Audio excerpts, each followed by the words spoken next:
It's that time of year again. The deadline for filing tax returns is just days away. With the traditional deadline of April 30th falling on a Saturday, taxpayers have until midnight on Monday to file, or they could face penalties. If you're afraid that you owe, it's still better to file by Monday deadline because you save a 5% late filing penalty. If you don't file until Tuesday and you owe, you've got automatically an extra 5% that you owe. While paper returns are always an option, for those worried about missing the deadline, e-returns might be a better choice. Electronically is by far the best way because, especially like here, we do up your return, you sign the paperwork that allows us to electronically file it. We hit the e-file button and we get an acknowledgement right then and there that Revenue Canada has your return. And they also have everything that we've put on there.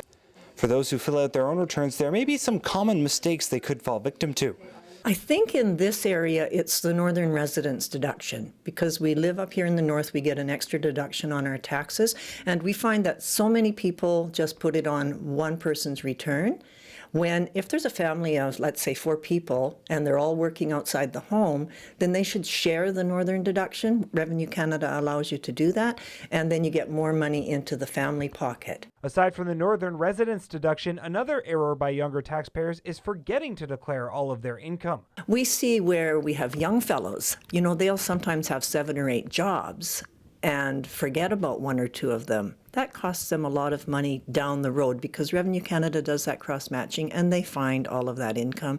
And so what we always advise people is if you're going to have more than 1 job in a year, write it in your iPhone. While consequences for deliberately falsifying returns can be severe, McLennan says that anyone who forgets to declare income will simply have to pay the tax on it at a later date with no other penalties.